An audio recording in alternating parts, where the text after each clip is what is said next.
Good evening, everyone. It's Necro Thursday. I'm here with Mike Scandato. How's it going, Mike?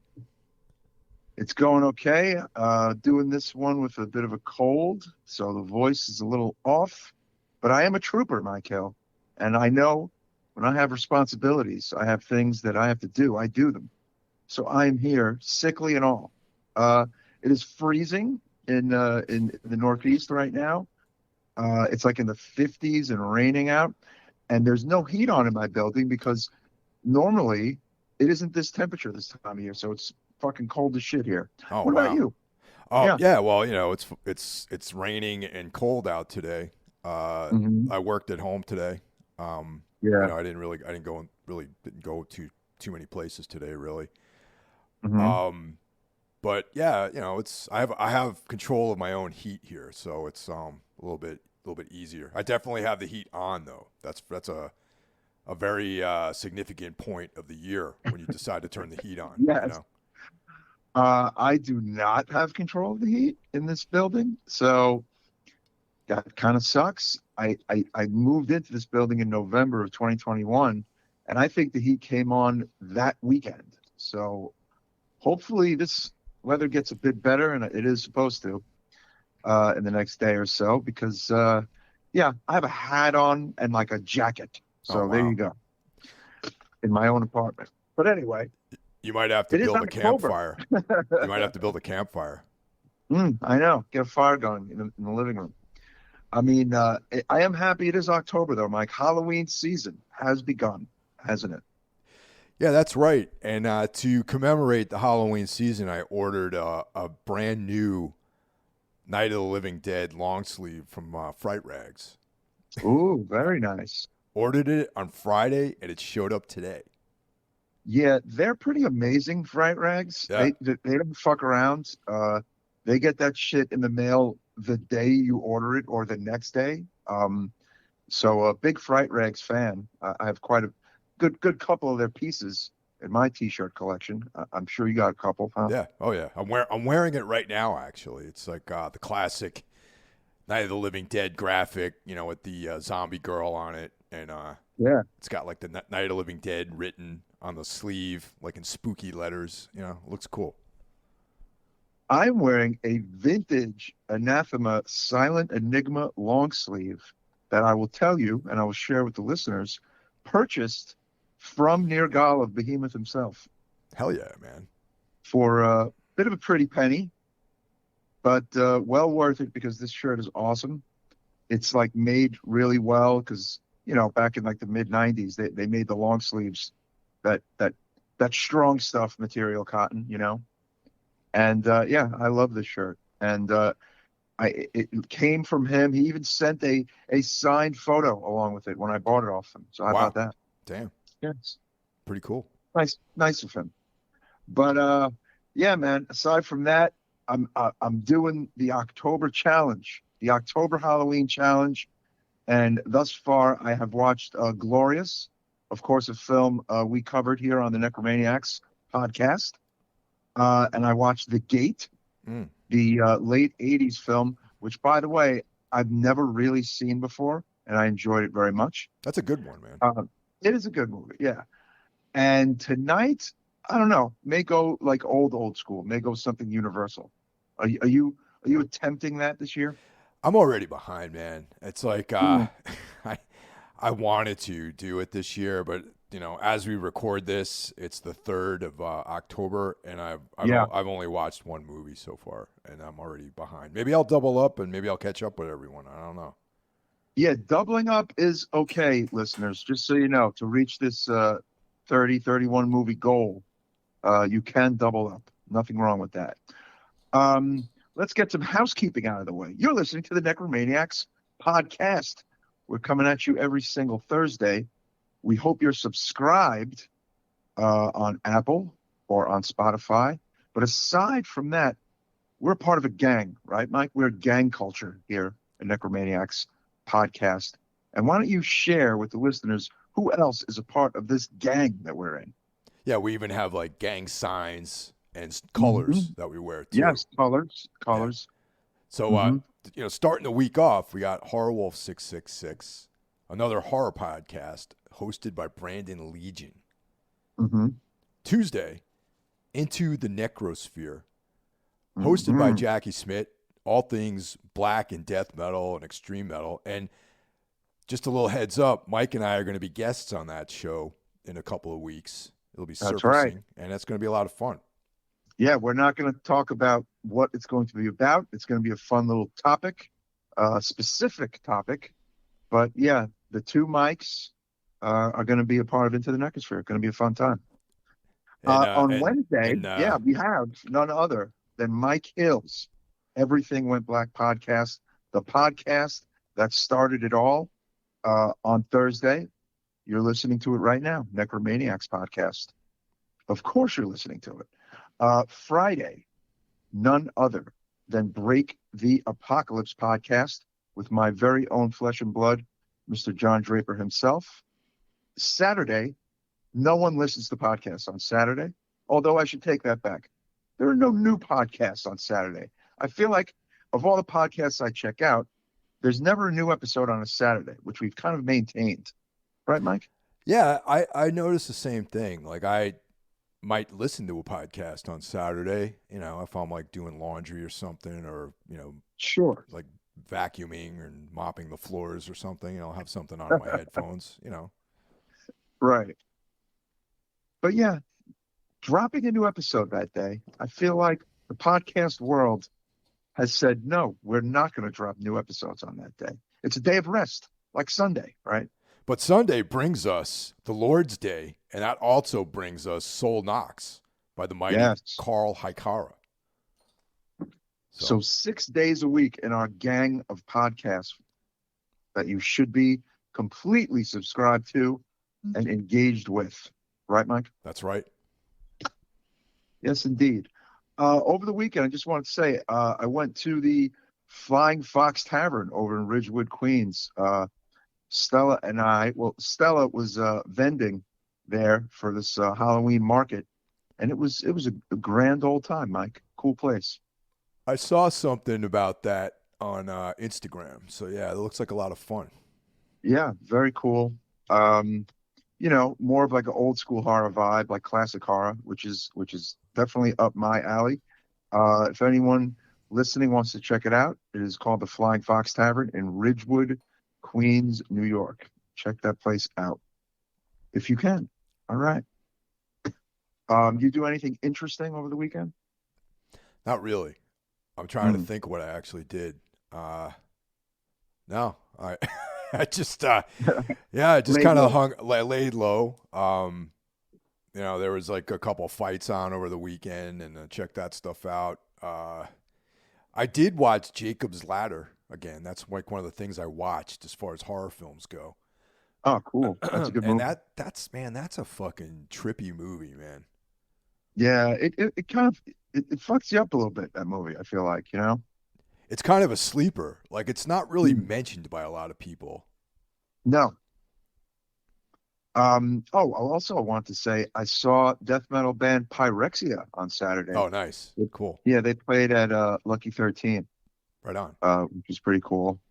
They got some other good shows coming up there. Malignancy is going to be playing there, and I like going to see the death metal shows locally. It's like, why the hell not? Oh, that's right. Yeah, and I think this week I'm going to go check out Blood Incantation and Mortuous and Vermin Womb at Brooklyn Monarch. That should be fun. That's this coming weekend? Yeah. That's I think Thursday night. That's like a U.S. tour. Oh, and Full of Hell is on it as well. That's right. I'm going to be in Brooklyn on Thursday night, so maybe I'll swing by there. There's like an event featuring Eugene S. Robinson on Thursday. Oh, nice. That I might. I'm definitely going to that. Depending on what time it wraps, I might shoot out there and try to catch the show. Cool. Yeah, let me know, man. All right. But tonight, folks, continuing with our streak of new horror, 2022 horror. If you listened to the last time Mike and I chatted, we talked a little bit about it. We are covering Dahmer, Monster, the Jeffrey Dahmer story on Netflix, which was a sleeper hit for Netflix, Mike. Like it had huge numbers, like Squid Game, Stranger Things numbers. How about that? That's not surprising actually. Not surprising. No, Hmm. because it seems like, especially with Netflix, there's this renaissance of true crime and serial murder shows that seem to be very popular at the moment. Yeah, I would agree. And Netflix does it pretty well. The Bundy series was, I thought, very well done. I enjoyed the hell out of it. Um, then that one they did about Times Square that we enjoyed, that we had talked about at the very beginning of 2022, was also rather enjoyable. So I would say, for all their, not so great stuff, Netflix, when it comes to true crime, I think they know what they're doing. Would you agree? Yes, I do agree with that. Yeah. I got to say though, I kind of have fallen out of interest in true crime over the last several years. That's just my preference, I guess. Yeah. I mean, I've said it before. I feel like the age of the serial killer is largely over. Um, Again, I'm not saying there isn't one out there somewhere right now because, well, there probably is. But the big boom is over. It's like going out there playing grunge right now. The grunge era is over, but you can still be a grunge band. You know what I'm saying? It's Well, just, wasn't there a yeah. serial killer in Brooklyn a few years ago? There that is news to me. Really, a Brooklyn serial killer a few years ago? Yeah, I would in have to do some deep digging. yeah, there was a guy that was mostly preying on the Orthodox community in Brooklyn, and that Huh. that, that might have been why you didn't hear about it because they like to keep things very close to their chest out there. Well, I am now remembering someone who was killing homeless people, who I do believe killed two homeless people, but I don't know if if he got some kind of cool nickname or anything out of it. But there was something about a homeless serial killer or something like that. But I think they got that guy, and I think he only got to about two people, unless I'm wrong. But yeah, like I said, serial killers still fascinating. They still exist, but it's just not like it once was. Let's be honest here. I'm going to make a statement. Okay, I think that it's more of a media coverage thing as opposed to there not being actual people out there killing in a serial killer manner. You could be right, Yeah. but come on. But I almost feel like the news is like, conventional news, television news is so sparsely watched that if there was a hint of it, they would just be all over. Like they would be doing a dance. You know what I'm saying, at the news studio. Like, so I feel like they might exploit the hell out of it. But you're saying that you think there might be a lack of coverage of it, you know, purposely. Well, I just don't think it's something that they people want to report on because I mean if you look at what the hot ticket items are these years it's these days rather it's politics, Yeah. woke culture, Hmm. right wing extremism. Yeah. Racism Yeah. is sexier than serial killing, but as we see, as we see, serial killing is extremely sexy right now. I Well, mean, yeah. If you could yeah, combine racism, homophobia, and murder, then I think yeah. the media might cover all that stuff. You know what I mean? Well, I almost feel like the part of the reason why Dahmer is so hot now is partially because it did involve, it did involve the gay community, Yep. and there's a lot of young people, young straight and gay people, learning about Dahmer like fairly recently. So he's new to some people. You have to imagine that you and I were late 40s, etc. We've known about him forever, but the youngish horror fan, the youngish pop culture person, this is new shit. So it's just as fascinating to them too, you know. Yeah, and that's you see how I led into this, Mike? You know, Hmm. this nice lead up I made into Dahmer. You know, because I feel like this show, the way that it was put together, kind of touches on all those hot button items. You know, you got the Yeah. police, Hmm. you got racism, you know, Hmm. you got homophobic Yep. sentiments. You got all this stuff Hmm. kind of rolled into this story of Jeff Dahmer.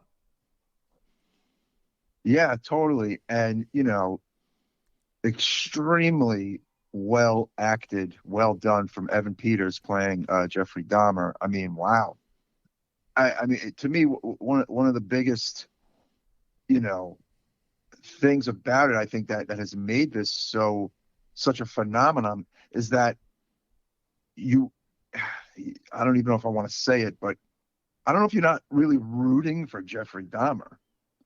You are somewhat like, I don't know, you have a tiny bit of empathy for him based on the performance coming from Peters, and I think based on the fact that you learn pretty much everything about his life and his childhood.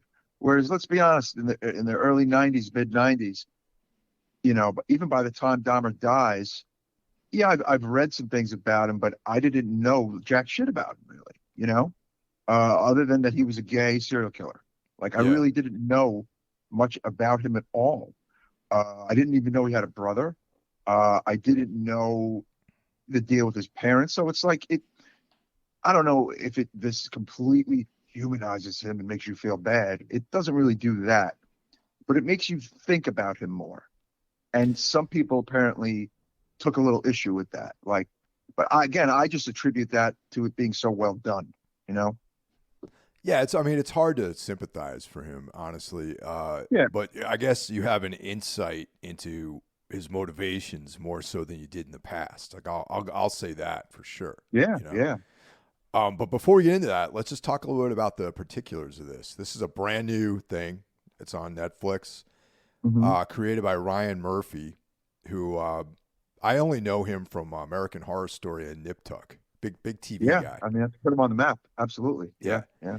Yeah. and Ian Brennan was his helped him with the screenplay on this. They co-wrote this, Hmm. and of course the I'm only going to mention like three people on the cast. If you want to add other people, be my Sure. guest. You know, the mighty Evan Peters as Jeffrey Dahmer, and Hmm. that guy in some ways a very unsung actor. Yeah. Oh, yeah. You know, Quicksilver from the Marvel universe. yep, Yes. but primarily a television actor, and that's probably what that might stand in his way a little bit. But I see great things for Evan Peters. Hmm. The mighty Richard Jenkins as Lionel Palmer, his father, and of course Richard Jenkins is he's an OG actor. Yeah. Great actor. One of my favorite roles is in 6 Feet Under. You know, Oh, amazing. Yep.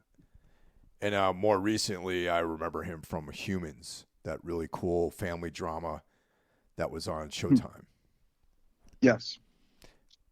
Now, out of obscurity, we have Molly Ringwald as Shari Dahmer, Jeffrey's stepmother. Didn't even recognize her. How about that, Michael? It didn't even dawn on me that that was Molly Ringwald for about 80% of the viewing of Well, this series. yeah, I mean, quite a bit of time has passed since we've really Yeah, seen I her. know. I mean, I remember her from like Pretty in Pink, and Yeah, she's not 16 anymore. She's not 18 anymore. Right, yeah, right. yeah, she was like the lady, the girl that everyone was in love with her when I was in high school. So yeah, Hmm. Another cast member we would definitely, I think, mention is Nacy Nash, who plays neighbor Glenda Cleveland in this. I would say she has a fairly significant role in the movie. Uh, However, in the movie, they made her the next door neighbor, but in reality, she lived in the building across from Jeffrey Dahmer. But she does figure into the Dahmer story, obviously in both this movie and in the real story. Yeah, there's a shit ton of smaller characters in the movie, but honestly, the movie is about these people. There's a cameo from actress Penelope Ann Miller, who plays Joyce Flint, which I also didn't even realize she was in the movie. Um, but yeah, uh, you know, quite a bit to take in. I will say this: I feel like 10 episodes, right? That's long, long commitment. I was glued to every episode, Mike Hill. I was not bored. I was not looking at my phone. I was not wishing, you know, oh, when is this going to get better? Would you agree? Yeah, I watched multiple episodes each night. Mm, Um, I think, yeah, I think I finished it in like three nights, basically. yeah, Yeah, same, about three. Also of note, something again learned later on. The original music going on in the background is from none other than Nick Cave and Warren Ellis. How about that? that's great. Yeah, I was going to mention that. Really cool. I'm probably going to pick up the score when it's available. Yeah, this is one I would pick up too. I thought the music was really cool. I would pick up the score for sure. Although I've cut down a bit on my vinyl buying because I'm getting CDs, Mike, by the way. Really, That's my new move. Yes. old school, That's man. yes. Uh, a bit back on the CD horse. But that's an aside. Back to Dahmer.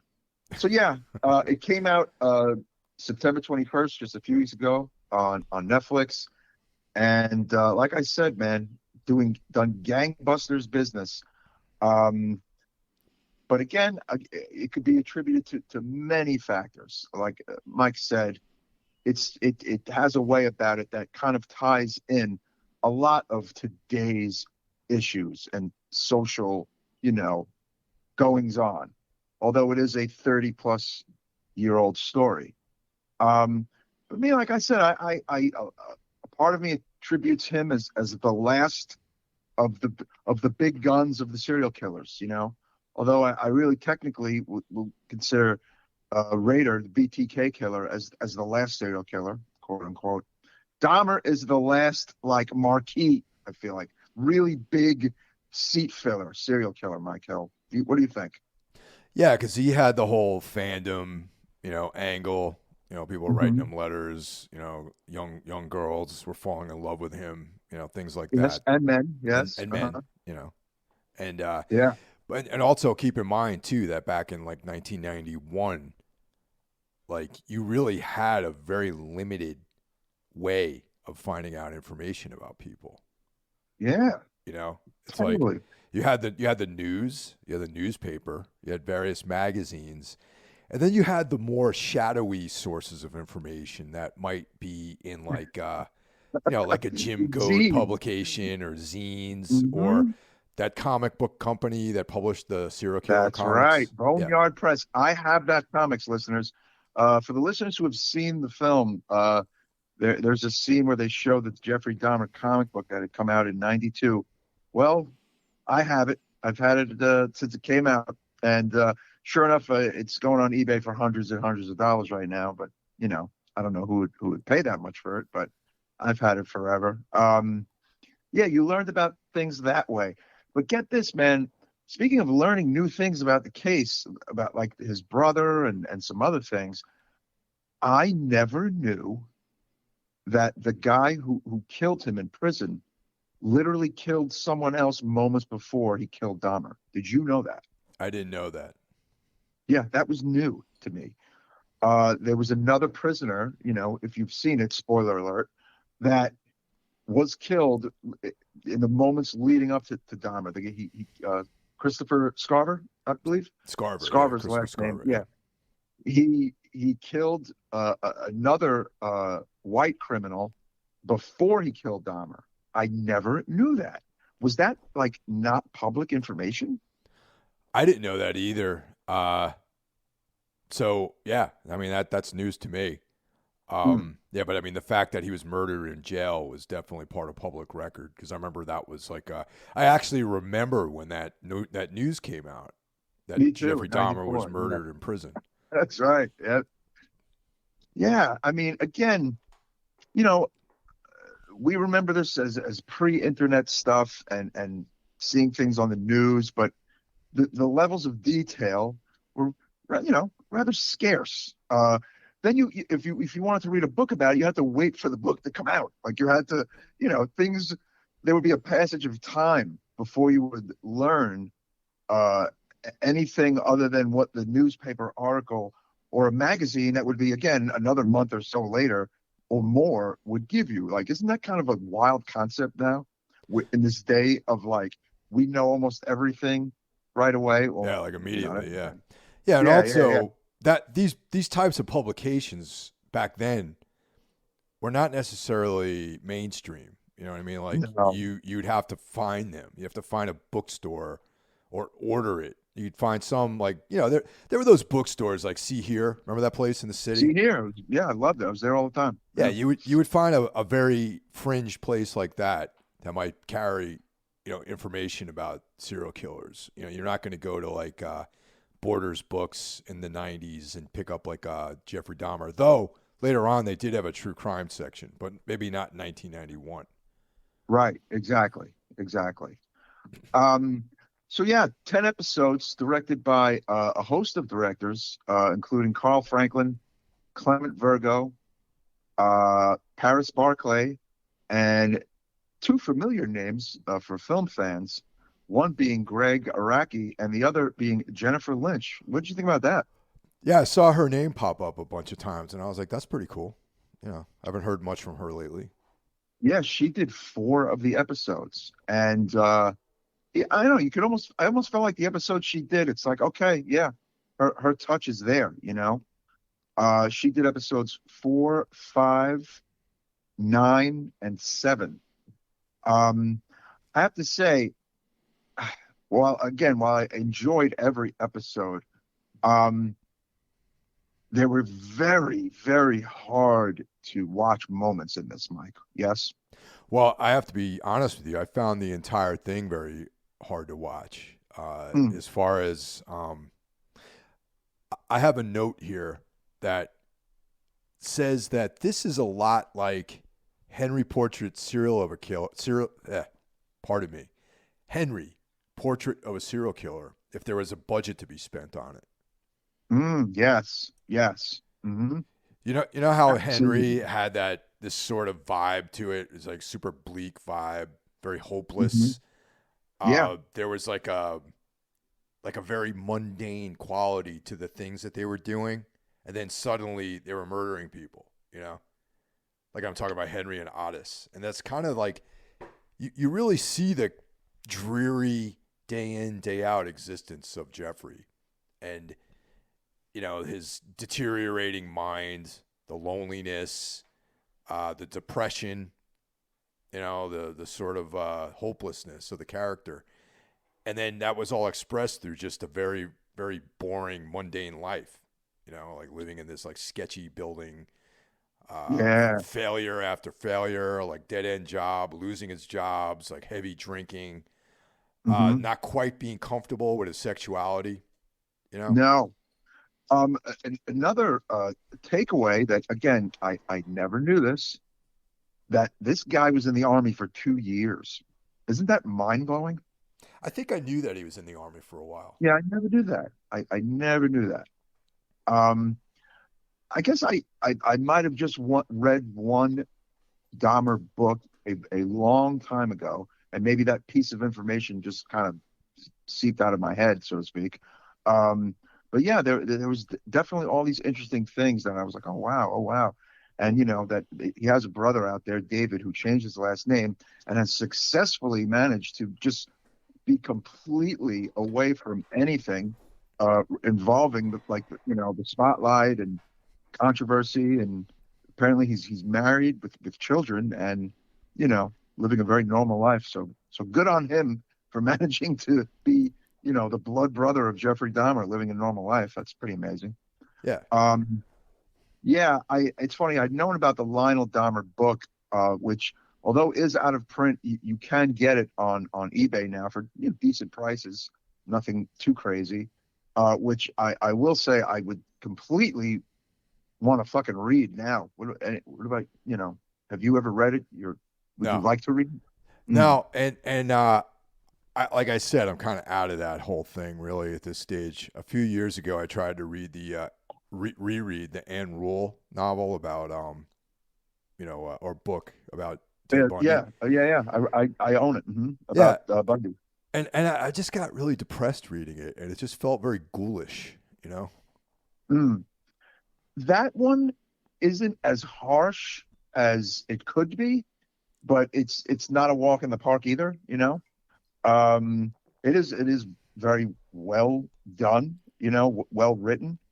Uh, Anne Rule, for those who don't know, literally worked with Ted Bundy at a crisis hotline around the time he was doing his biddings, which is or in the early days of he was doing his killings. So you know, goes to show that the level of like holy shit, you know, going on back then. Again, this was a time when you know life was quite different, and you know, no internet and no cameras, no, you know, I mean, serial killers were kind of walking the land. A bunch of these serial killers, Mike, that we've talked about and mentioned, and the famous ones were literally simultaneously doing their bidding in America. If you even think about that, is kind of like holy shit to me. No? Yeah, actually, I want to revise my statement earlier about the press not covering it. I think also another factor is just that you can get away with it a lot easier back then too. Yes, absolutely.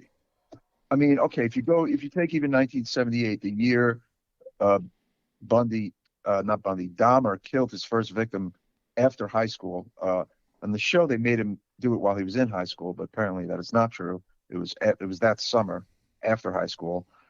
So he has begun his killings. That's the year Gacy gets caught for all the fucking shit he'd been doing for like, you know, 8 years. Bundy is already, you know, well into his killing and isn't getting caught just yet. And then you have who else? Well, no, Manson's in prison. But I think that with the Hillside Strength, like there's like everything is simultaneous. And it's just 1 year removed from the Son of Sam. It's like this time in America that was just so fucking dark, right? Wait, Son of Sam was like the late '70s though. Yeah, 77. Yeah, So I'm yeah. talking about 78.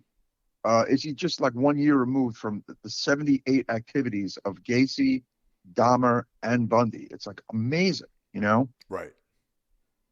Yeah, Manson was more like late '60s, like early Yeah, '70s. he's He was already already in sitting in jail jail. by then. Yeah. Exactly.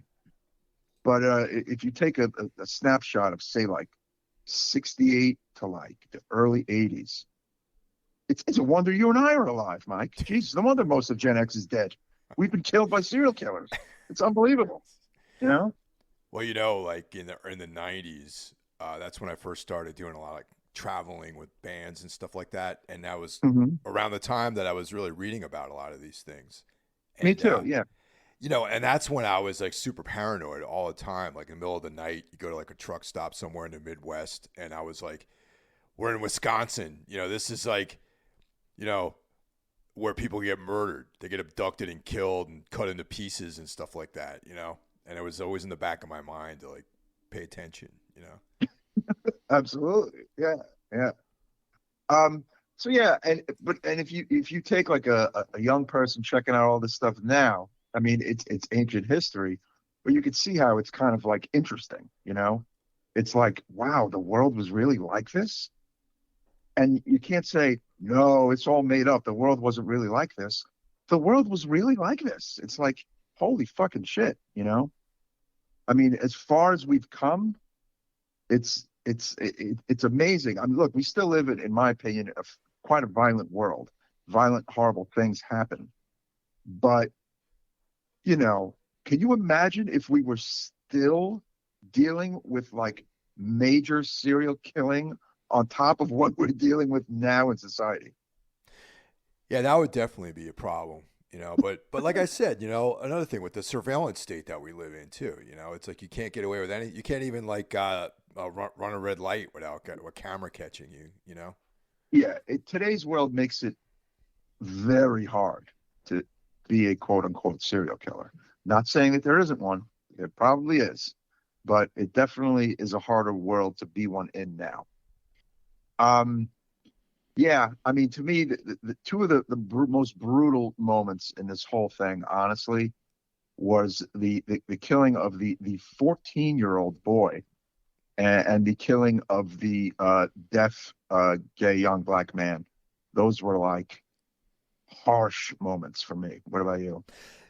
Definitely those two, and especially the guy that he was actually having a relationship with. That was like very, Yeah. very, very harsh. And there's two other moments that really I've been thinking about ever since I saw that episode with the gentleman that he was having a relationship with. They were playing a board game, right? Hmm. Some game that Jeffrey devised when he was a kid, I guess.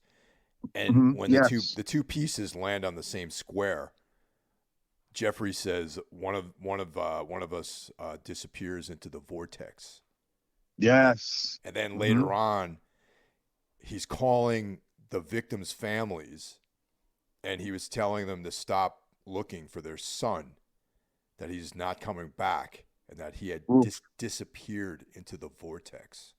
Yeah. That was pretty harsh. That was like creepy.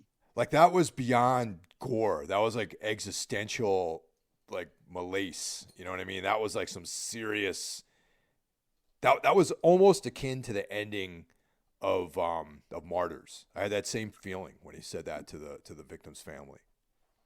Yeah, and it's funny you say that because there are moments in this movie that take you to that martyr's level, right? Like maybe not as far as the blood and guts per se, but as far as the disturbing level and as far as the holy shit, this is fucked up level, right? Yeah, because there was like this nonchalance that he had about the whole thing, where one moment this is a person, it was like a living person with a life and a personality and people that cared about that person, and then moments later it's a piece of material. It's like Yeah. something that he was going to consume as food or burn. Burn the bones and smash the bones in the powder and spread Yeah. in the yard. And it was like that transition between being like some kind of living being and then just being material is like a real heavy like concept that this movie really put into focus like when you're watching it. And that's what I mean. It was like, to me, it was hard to watch, man. It was like a very emotionally taxing to kind of get through this whole thing, but I still couldn't stop watching it. I was like the irony. Exactly. And again, you I would attribute it to the performances of two very good actors, Evan Peters and Richard Jenkins. You're horrified by Evan Peters, but you're like kind of fascinated by his Dahmer portrayal. And Yeah, as yeah. far as Lionel Dahmer goes with Richard Jenkins, you just feel for this father who literally still just loves his son. And it's just like, holy shit. He know, like, even after he knows what his son has done, he still loves his son and wants to see his son and talks to his son because it's his son. Like.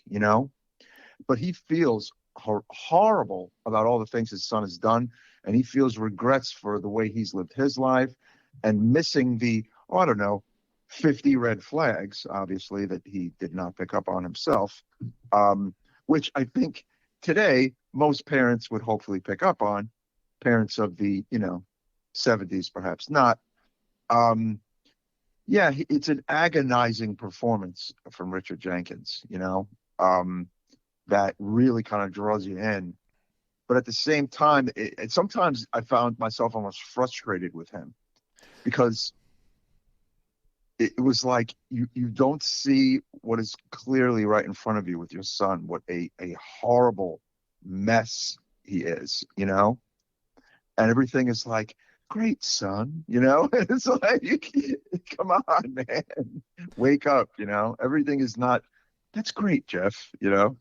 But uh, you know lighter lighter semi moments in the film like that. Did you catch any of those? Yeah, I also caught the fact that he also felt responsible for some of the stuff that happened too, towards Yeah. the end, and Mhm. and also there was an angle that was presented in the film where Jenkins is like, I had similar feelings, and I'm sorry that I didn't allow you to speak about these things so that we could Right. probably could have helped you, and also, I mean, not for nothing, man. I don't know about you, but no one ever took me out on the streets to find roadkill and make Yes. taxidermy, practice taxidermy. That was never something that was ever presented to me as like a hobby, Not at like 11 or No. whatever, 10 or whatever. You know what I'm saying? Like, yeah, that was probably a mistake on Lionel Dahmer's part. Again, taxidermy is not serial murder, but exposing a young child to that who has like already no friends and already has problems might not have been a good idea in hindsight. Agreed. Not a good idea. Um, yeah, but again, that was also something I never knew. Like I never knew that the dad kind of taught him about how to do things like that and about bones and about, what to do with carcasses, which is kind of interesting. I never really knew that. Yeah, that's. I'm not sure if I read that somewhere or whatever, but I think I was aware of that on some level. That Mhm. that his father was the one who taught him taxidermy, and Mhm. I didn't know about the stepmother. I didn't know about his Yeah. mother's. They hinted at his actual birth mother having some kind of mental illness issues as well. Yeah, yeah, yeah. She was a piece of work apparently, and she did move out on them when he was a kid and left him alone that whole summer. And you know, look, it's funny. Dahmer had no friends. He had mental issues. He was drinking heavily by like 15, 16. I mean, you know, for his parents to kind of be oblivious to some of his behaviors is kind of shame on them, But again, like the world was such a different place, and like I don't know. I mean, could this have been, New Jersey, upstate New York? Sure, it could have. It could have been anywhere. You know what I'm saying? A lot of kids have drinking problems at a young age and have no friends and are weird. But what comes into play, that what sets this apart, I think, was that the whole animal thing at the young age, right, is to me one of the biggest like red flags. But was that just not something to be seen as disturbing back then? Apparently not, right? Well, it's interesting you bring that up because I remember, since like I grew up out, more of a rural area than you did. I grew up in Yeah. the suburbs where kids hunted, like they're kid. I didn't hunt. That wasn't my thing, but like I knew kids that I went to high school, not high school. Well, yeah, high school, like grade school. Their dads were these kind of like redneck dudes who would, take them out and learn how to hunt and dress the animals and do that whole thing, cut them up and drain the blood out of them. But that's different than finding animal carcasses and stuffing them, Yes. So I just think maybe back then people were more comfortable with that kind of thing, and Mm.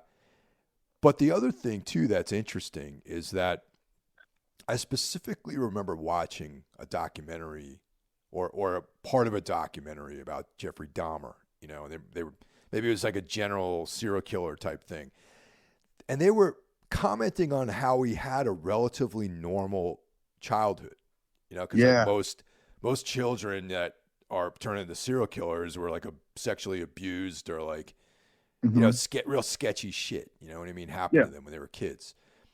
And that's what I think this the series kind of goes into the dysfunction that he actually experienced at home, which to me was news.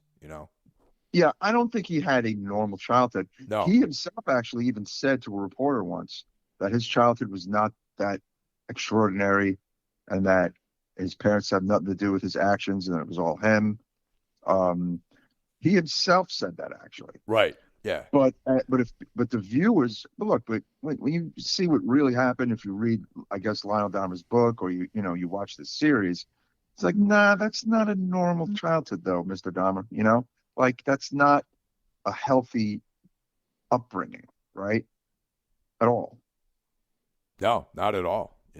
And yeah, so you have a really good understanding of Jeffrey Dahmer by watching this, and now I guess the big question that a lot of people are talking about online is, Mhm.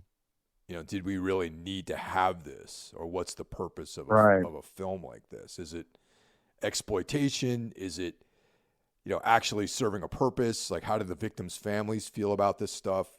You know? Mm. Yeah, a lot of victims' families feel completely like over, like they're experiencing this hell all over again. And I'm sure that if I was one of the victims' families, I would feel the same way. I don't believe I would watch it, obviously, but it would be very hard to escape in this day and age of Netflix and hype and media. It would not be something I would watch if this was one of my family members, honestly. So I completely empathize with that aspect. Um, but to say, like I've seen people say, we don't need this. Who really wants this? And it's like, well, as for who really wants this, the answer is millions of people. That's the answer of who. The bigger question is, yeah, the probably why, right? Like, Yeah. why are we doing this? That's I don't have that answer, to be honest. I love horror films. I love the darker side of life. I enjoy well done films and television and documentaries. And I will say that as disturbing as this was, it was well done, and I enjoyed watching it. Um, was it a pleasant, fun watch? No, but it was well done. It was good. It was worth it, quote unquote. So in that respect, on a entertainment quote unquote level, I see it. Why does anyone make anything? You know what I'm saying? I mean, I don't know. I don't have that answer. I mean, I can't judge anyone for wanting to watch this because in my 20s, I was right there, reading all the Manson books and the Ted Bundy Yeah. books and all the Hmm. books that, Sandra London wrote, and, I can't judge anyone for, the Ed Gein, all that stuff. I was reading all those things, but I just think at this stage of my life, I definitely got something out of watching it for sure. But Yeah. I think I kind of veer away from true crime these days, and I feel like a lot of this stuff I've already exposed myself. I've been exposed to a lot. I exposed myself. No, haven't exposed myself. I have been exposed to a lot of this material already, and I know the basics and I understand what's going on. So maybe that's not why I gravitate towards these things anymore. And I'm not saying I'm an authority or I know everything about this, but this one definitely piqued my interest because Yeah. I just I was suspecting it to be have a lot of depth, and it did. And whether or not that's useful information that is I guess that remains to be seen whether or not that's like it's crucial that I know all these things about Jeffrey Dahmer now, but Mm. nonetheless, like it's a piece of art. It's a It's a creative piece of art. expression, Exactly. and Yeah. yeah. So I think it's valid. And It if you is don't valid. like it, you don't like it. Don't watch it. If Don't watch it. Exactly. I This would also did a great actually, job of. I'm sorry. Go yeah. ahead. The one thing I was going to say though is I would be yeah, like the filmmakers. I would be stoked if they gave some kind of percentage of their proceeds or something, some of the profits to these fucking people, man, that had to deal with this Yeah. shit, or some kind of like fund or charity or something. That's where it gets kind of exploitative. I think it's like, okay, I'm going to make another couple $1 million off of the sorrow and misery of these people, and maybe not without giving anything back to them. I agree with that. And while there has been apparently zero talk of that happening from this movie, Yeah, one thing that this movie has done, Well, two things. Number one, apparently it has brought renewed interest in the vacant property where the apartment complex sat, which was torn down about a year or two after 1991, which apparently was supposed to be turned into a park. It was never turned into a park. It is like this lot that's kind of sitting there that I believe is, has grass in it. It's just, nothing there. And a bunch of people apparently have contacted the city, posted the film to see, hey, what's going on with this? Maybe in our lifetime we will see an actual memorial or park for those victims there. But another thing, on a lighter note, is that this did bring me to 1991, which was the year I graduated high school. With like the music and just like the kind of the vibes of some of it, and it was a good year for me. And I remember the insanity of the Dahmer moment of back then very well. Do you remember it well, personally? Absolutely, yeah, definitely. I remember, like I said, I was like a very much entrenched in this type of stuff. Reading about it. I mean, I'm a few years older than you, so I was like, my early 20s or whatever Yeah. at that point, and reading about this stuff and being like sort of in whatever limited information I was able to get, being fascinated by it the same way I was fascinated with Ed Gein and Ted Bundy and Manson and like all these other people, Andre Yeah. Chicalito, like all those people, Yes. When you're younger, it's a different vibe, and it's interesting how you said how you've gotten older and you're not really as into the true crime thing anymore, and that's nothing wrong with that at all. I feel like I get back into it when things like this come out. I'll say that. right? Um, it's not my number one thing either, true crime, but when like the new Bundy series came out and the new Bundy documentary came out, I was all about it. Same for the Gacy revisit. Um, if things are done well and I enjoyed it and I learned things about the case that I never knew about it, then I will say, hey, this was actually quite good. And like you said, it is art, especially if it's something done in like a movie format. And you know, um, Ryan Murphy obviously thought this was something that should be made, and he did a good job, I think, of tying in, like you said at the start of the episode, uh, topics of the day that were even topics of the day back then, but it wasn't something that was at the forefront, Um, and, you know, for that alone, I think it probably deserved to have gotten made, right? Yeah, that's actually a really good point, Mike. That kind of was like an attempt at maybe redeeming some of this stuff, because if it was just like a exploration of depravity and just depravity and gore and violence without any kind of social commentary, because there was plenty to be made with this story. Mm, yeah, The fact that Jeffrey lived in a basically a black neighborhood. Most of it, a lot, I would say a high percentage of his victims were people of color.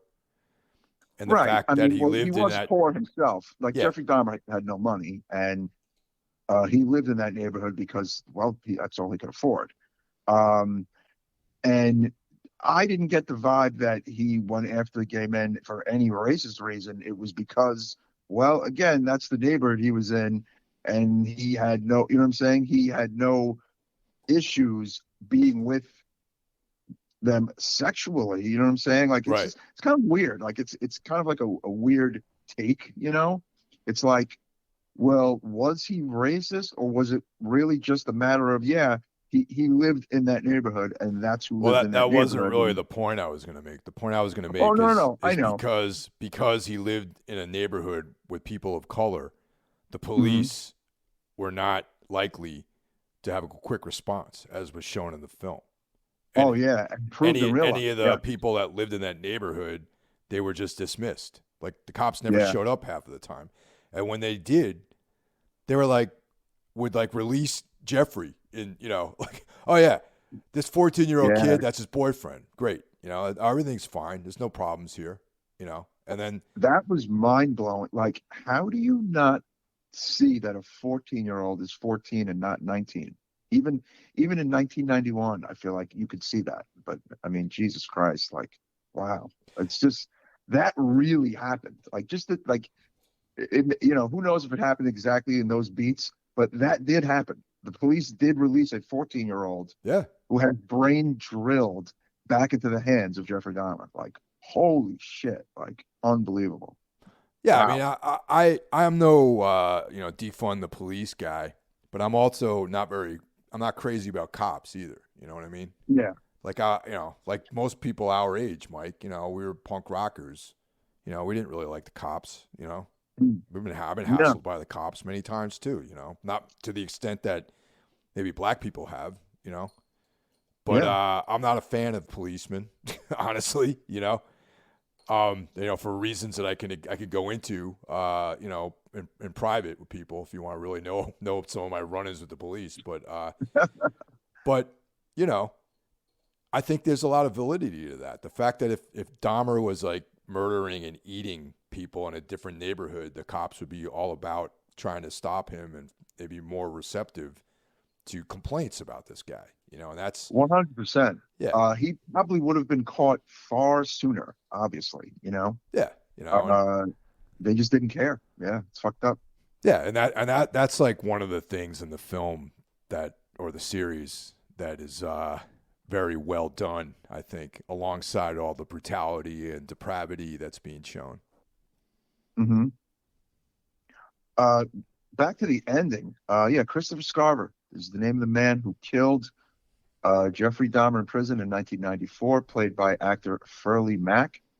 Uh, Amazingly, Christopher Scarver was a guy who, again, like I said, moments before the murder of Dahmer, killed another inmate, uh, Jesse Anderson, who apparently had killed his own wife and tried to pin the murder on two innocent black men, but who had nothing to do with it. And that was something that Scarver had learned of and was very upset about, and was obviously very upset about, Dahmer and that whole situation. Um, you know, uh, Back in 2012, apparently Christopher Scarver was supposed to write his own book about all of this, but it did not come to fruition. I'd read that book. I don't know about you. I would Sure. check that book out. I would Yeah. check that out. Yeah. I mean, that would be an interesting take on the whole thing. For some reason, I actually thought this guy was not alive, but no, he is alive. He's 53. He's not even that old a guy. Wow.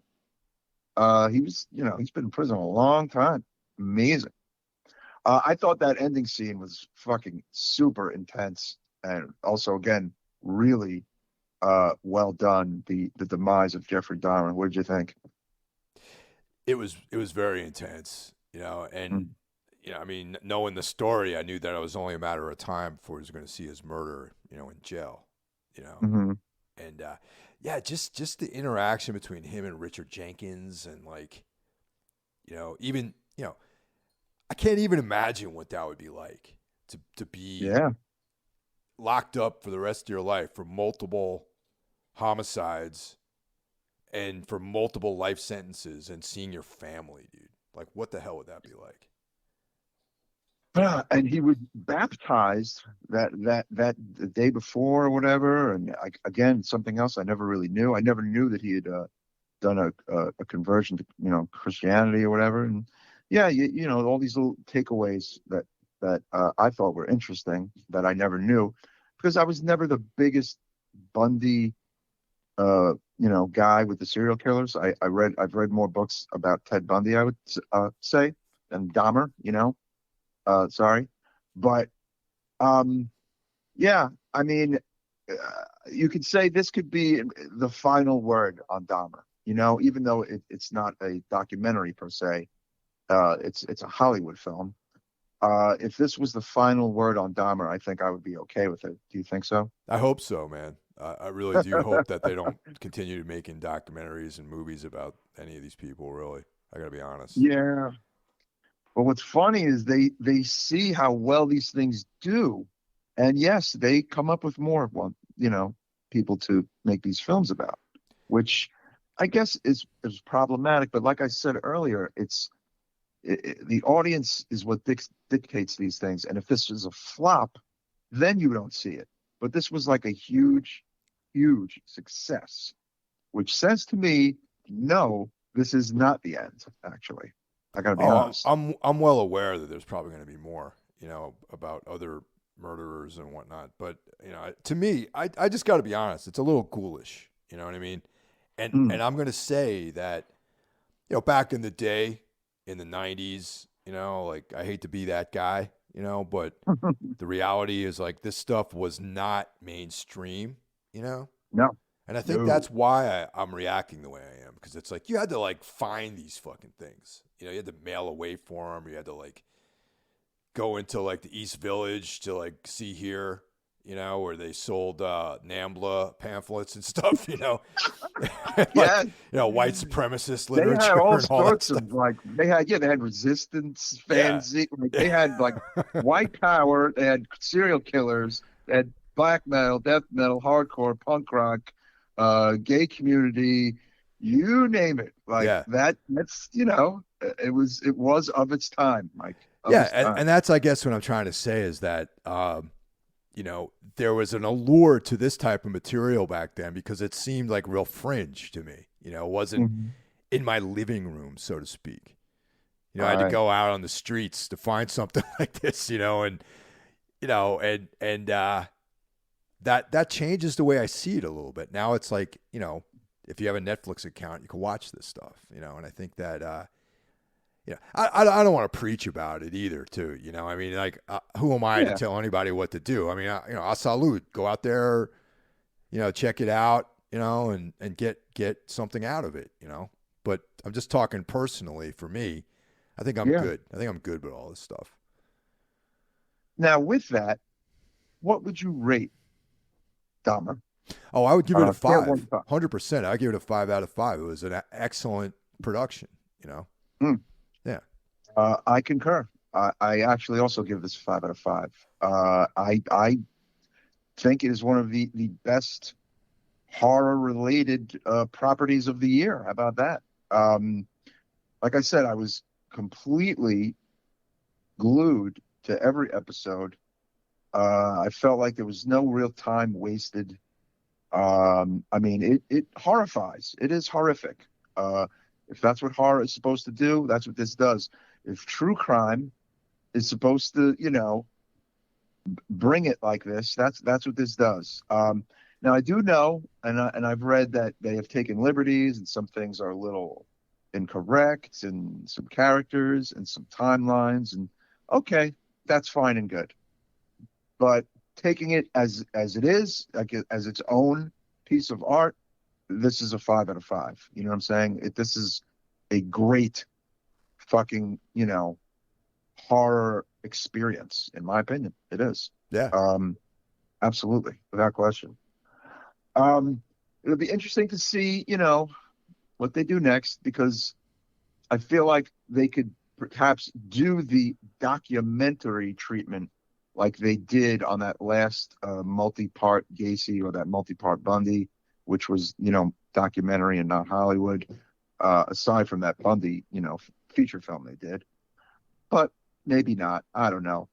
They did get a lot of heat though. There is heat against this. It's not all everyone's praising it. Some people have big problems with it and glorification of Jeffrey Dahmer and making him sympathetic and whatnot. But yeah, there was also a problem that it had an LGBTQ tag on it for the first several days or weeks Mm. until Netflix removed it because they got so many complaints saying, "Hey, why does it have this tag?" Like, you know what I'm saying? It's like, you're not doing us any favors. Get rid of this tag, as you know what I'm saying, as part of like your infrastructure on Netflix for LGBTQ content. And you know what? I would probably have to say that, yeah, that was probably the right move. I mean, it's horrific. You know what I'm saying? It's horror. The fact that like Jeffrey Dahmer was homosexual and killed members of the gay community doesn't necessarily make this like must see LGBTQ content, right? I mean, I would say that's two different things. Yeah, I could dig that. I think that it's just not the kind of content that you would expect if it was labeled LGBTQ. You know what I mean? It's like, Yeah. it's a whole, I get it. You know what I mean? Mm-hmm. LGBTQ plus, Right, exactly. But yeah, they took the tag off. I'm not sure how long it was up there for, but and yeah, reviews wise, it's a lot of people talking about the acting of Jenkins. How could you not? And of course, Evan Peters. But look, this isn't for everybody, right? I mean, as much as you and I gave it 5 stars, I don't know, I feel like certain scenes of this will make people turn this fucker off, honestly. No? Sure. Yeah. No, totally, man. And me saying that, do we really need another one of these things, doesn't mean that I don't think it should have been made. You know what I mean? Mm-hmm. I'm just saying, for me personally, I don't think I need another one of these things. But, I believe that people should be free to express themselves. And as long as no one's trying to silence anyone, but also, take the criticism too. If people want to criticize it, then by all means, express yourself. Don't call for cancellation, but, express your opinion about it. Absolutely.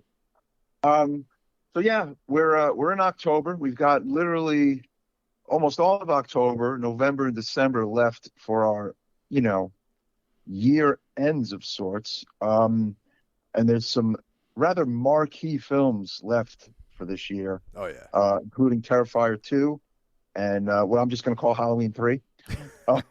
Yeah.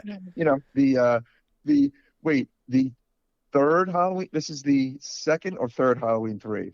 I'm keeping score here. Halloween 3, and yeah, there's some other stuff. We want to cover Barbarian. Oh, yeah. Mm-hmm. There's other things in the pipeline. So if you were wondering why or when we're going to cover certain things, don't worry, we are going to get to it, right, Mike? Well, yeah, definitely. There's another Benson and Moorhead film that's in the festival circuit right now called Something in the Dirt. And it's actually showing at the Brooklyn Horror Film Festival this month. Yes. Hopefully I will get to something that's showing during that Brooklyn Horror Film Festival, which it has always sadly eluded me. Yeah. Yeah, but there's always something cool going on. And yeah, horror's having a fucking year this year. I mean, it's kind of undeniable, There's 3 films by one director one of them is not coming out this year, but there's 2 films by one director that might actually be on my top 10, Yeah, exactly. I'll leave it at that. You guys can probably figure out what I'm talking about. Totally. All right. Well, thank you for dealing with my cold, both Mike Hill and the listeners. We hope you enjoyed this episode. Like I said, subscribe to the Necromaniacs podcast via Apple Podcasts or on Spotify. Tell a friend, right, Mike? Tell a friend. That's right. Word of mouth is still a thing these days. And if you're an Apple listener, why don't you write one of those quick little reviews? Those are always fun to see. They help us. They help spread the word and spread the good health all along.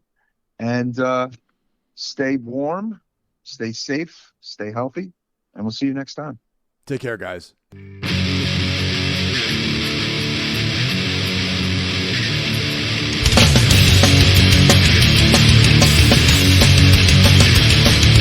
Blood yeah!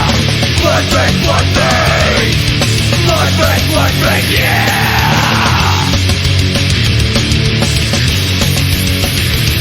With a combat medic skills, just got a job at the local blood bank.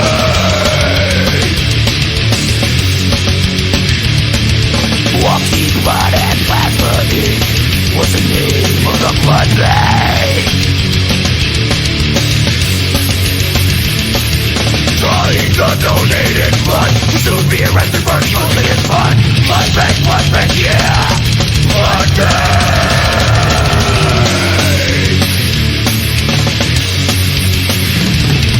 Blood bank, yeah! Blood bank, blood bank